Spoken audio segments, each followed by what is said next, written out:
She didn't raise her voice when she said it, which somehow made it worse. He's moving in next week, Carter, and I'm not turning this into a debate. She stood there like the decision had already aged into something permanent, like I was the only one who hadn't caught up. My name is Carter Whitfield. I live in a quiet corner of Greenwich, Connecticut, where most problems are discussed behind closed doors and resolved with money or silence. Until that night, I thought I understood both. Sloane Harrington had always been direct. That was part of what pulled me in when we met 2 years ago at a charity gala in Manhattan. She didn't pretend. She didn't soften truths. And she didn't apologize for wanting things most people hesitated to admit out loud. But this wasn't directness. This felt like removal. Who is he? I asked. The question came out calmer than I felt. That was something I had learned over years in investment advisory. Never let your voice reveal your position before you understand the leverage.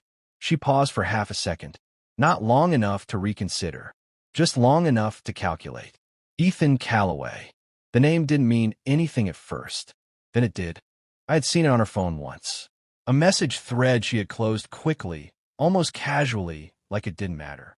Back then, I told myself I trusted her enough not to ask. Now I understood what that moment had actually been. And he's just moving in? Yes. No explanation. No justification. No attempt to include me in something that clearly affected both of us. Before we go further, pause for a second and tell me honestly, if you're standing where I was, hearing that without warning, would you ask more questions, or would you already know the answers? I didn't argue. Not because I agreed, because something in me had already shifted. All right, I said, and for the first time since I met her, I meant something she didn't expect. That night, I didn't sleep. I sat in the living room of a house that suddenly felt like it belonged to someone else, going through details I had ignored for months. Late dinners that turned into client meetings. Weekend trips, she said, were necessary resets. Phone calls she took in other rooms. Individually, they had been explainable. Together, they formed a pattern I couldn't unsee anymore. By morning, I had made a decision. Not emotional, not reactive, structural. I went to my office in Stanford earlier than usual. Nolan Prescott, my business partner, noticed immediately. You look like you already lost something, he said. I didn't lose it, I replied. I just realized it wasn't mine. He didn't push further. That's why we worked well together. Instead, he handed me the quarterly projections we had been finalizing for a major client acquisition. A deal that required stability. A deal that required focus. A deal that didn't leave room for personal chaos. And that's when the real conflict started. Because leaving Sloane wasn't just emotional. It was logistical. Her family had introduced me to 2 of our highest value clients. Her social circle had opened doors that would have taken me years to access on my own. Our lives weren't just intertwined. They were strategically aligned. Walking away meant losing leverage. Staying meant losing control. I spent the entire day modeling both scenarios in my head like they were financial outcomes. Risk versus return. Short-term damage versus long-term positioning. And for the first time, I realized something uncomfortable. I had built my life to optimize for stability, but I had never built it to withstand betrayal. That evening, I went back home. Ethan Calloway was already there. He was taller than I expected, confident without trying too hard, the kind of presence that made people assume competence before it was proven. Carter, he said, extending his hand like we were meeting at a networking event. I shook it. Firm. Neutral. Sloane watched the interaction closely. Not nervously. Carefully. Like she was measuring something. This is temporary, she said. He just needs a place while he transitions. I nodded. Of course. But what she didn't realize was that I had already moved past the need to interpret her explanations. I walked upstairs, opened the closet, and started packing. Not everything. Just what mattered. Documents. Clothes.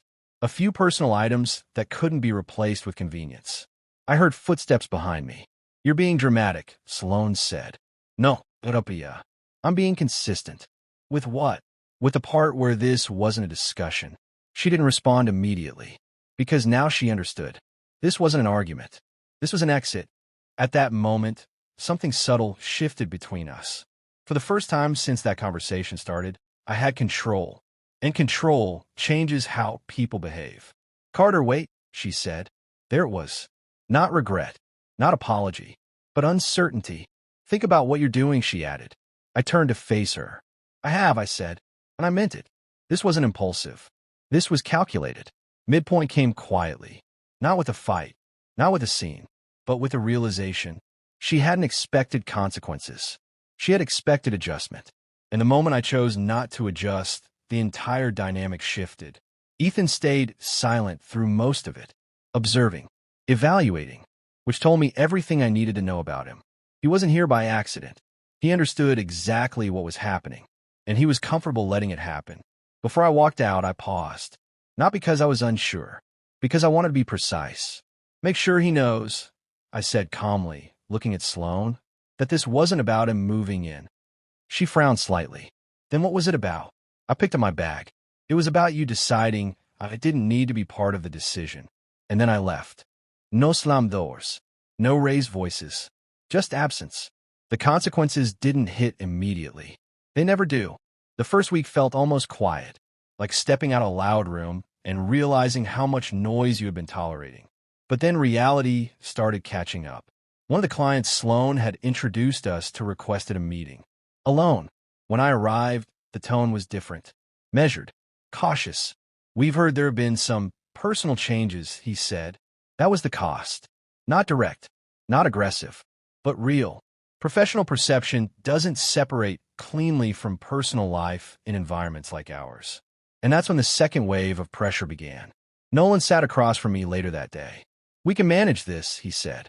But only if it doesn't escalate. I understood what he meant. This wasn't just about me anymore. It was about the firm, about employees, about clients, about everything we had built. So now the question wasn't just emotional. It was strategic again.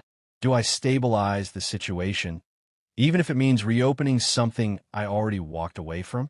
Or do I hold the line and accept whatever comes with it? Let me ask you something before we go further.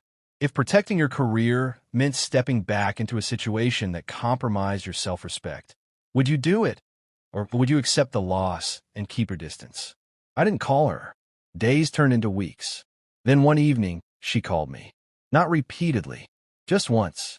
That was her style. Controlled. Deliberate. I answered. Ethan's leaving, she said. No greeting. No context. Just information. And I asked. A pause. I thought you should know. I leaned back in my chair. There was again. Not an apology. Not accountability. Just positioning. You made a decision without me, I said calmly. I made one without you.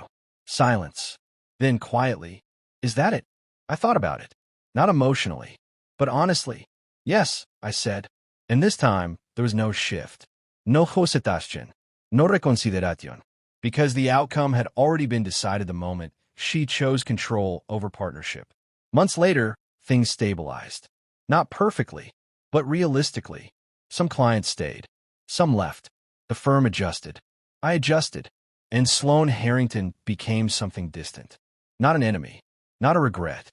Just a decision that revealed something I hadn't been willing to see before. And sometimes, that's all a person really becomes in your life. Not the story you expected, just the moment you finally understood it.